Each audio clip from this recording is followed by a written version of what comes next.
ఈరోజు మా ఊర్లో ఏమేమి పంటలు ఉన్నాయో మీకు చూపిస్తాను. సో మనం వంటల్లో అయితే ఆవాలు వేసుకుంటూ ఉంటాం కదా, ఆవాలు ఎక్కడి నుంచి వస్తాయో తెలుసా? ఆవాల చెట్టు ఎట్లుంటుంది ఎప్పుడైనా చూసిరా మీరు? ఇదిగో చూడండి, ఇట్లా ఉంటుంది అనమాట మనకి ఆవాల చెట్టు అయితే. ఇది మొత్తం ఎండిపోయిన తర్వాత కట్ చేసి ఎండబెట్టి కొడతారు, అప్పుడు మనకి ఇందులో నుంచి ఆవాలు వస్తాయి. ఈ చెట్టు ఎట్లుంటుందో ఒకసారి చూడండి మీరు కూడా. ఉంటుంది అనమాట, ఎల్లో కలర్ పూలు అయితే ఉంటాయి. దీన్ని ఓపెన్ చేసి చూస్తే మనకి ఇందులో ఆవాలు అయితే ఉంటాయి. ఇదిగోండి, ఇవైతే ఆవాలు. ఇవి మనం ఎండబెట్టుకుంటే ఇందులో నుంచి ఆవాలు వస్తాయి అనమాట. ఇదైతే శనగలు అనమాట. మనం శనగపప్పు ఉంటుంది కదా, శనగలు చేసుకుంటాం కదా. సో శనగపప్పుతో వంటలను చేసుకుంటాం కదా. సో శనగల చెట్టు అయితే ఇట్లా ఉంటుంది. ఒక కాయలు ఇట్లుంటాయి. ఓపెన్ చేస్తే మనకి ఇందులో శనక్కాయ అయితే ఉంటుంది అనమాట. ఇదిగోండి, ఇట్లుంటాయి శనక్కాయలు. ఫ్రెష్ శనక్కాయలు కూడా చాలా బాగుంటాయి. ఇట్లనే తెంపుకొని కాల్చేస్తారనమాట.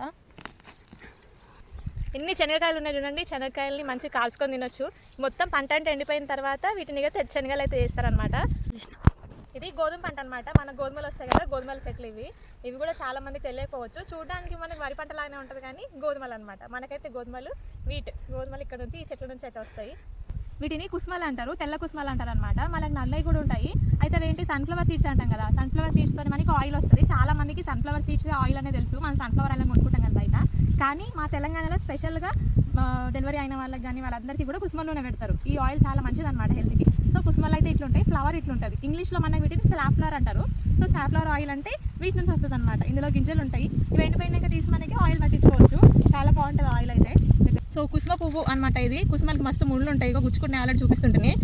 ఆయిల్ మాత్రం మస్తు ఉంటుంది. దీని లోపల కుస్మలు ఉంటాయి అనమాట. ఇవి చాలా కాస్ట్లీ. మనకి బయట అయితే ఒక కేజీ ఆయిల్ 600కి అట్లా అమ్ముతున్నారు ఇప్పుడు కుస్మల నూనె. బట్ ఇక్కడ మా సైడ్ అయితే ఊళ్ళలో పంటలలో అయితే వేసుకోరు అనమాట. మంచిగా కుస్మతో అయితే ఇట్లుంటుంది. అందరూ చూడండి ఒకసారి. గోధుమల చెట్లు చూపించిన కదా, అయితే గోధుమలకి అంకులు రాలేవని చెప్పేసి అని అరే ఎట్లా అనుకున్నాను. సో గోధుమ చెట్లు అయితే ఇట్లుంటాయి మనకి. ఇదిగోండి, ఇందులో ఉంటాయి గోధుమలు. వీటి నుంచి మనకు గోధుమలు వస్తాయి అనమాట. అంటే మనం గోధుమ రొట్టెలు చేసుకుంటాం కదా, చపాతీలు. సో మనకు వచ్చే ఇదే గోధుమలు. గోధుమ చెట్లు అయితే ఇట్లుంటాయి. ఒకసారి చూడండి, చూపిరా. చాలా మంది పల్లెటూరులో ఉండేటోళ్ళకి అన్నీ తెలుసు, కాకపోతే సిటీలలో ఉండేటోళ్ళకు అన్నీ తెలియదు కదా. ఈ రోజుల్లో చదువుకునే పిల్లలకు కూడా ఏ ఒక్కటి నుంచి వస్తున్నాయో తెలియదు. మనందరికీ కూడా చాలా మందికి తెలియదు కదా, అందుకే మీ అందరికీ చూపిస్తున్నా. వీడియో నచ్చితే మాత్రం లైక్ చేసి ఛానల్ని సబ్స్క్రైబ్ చేసుకోండి.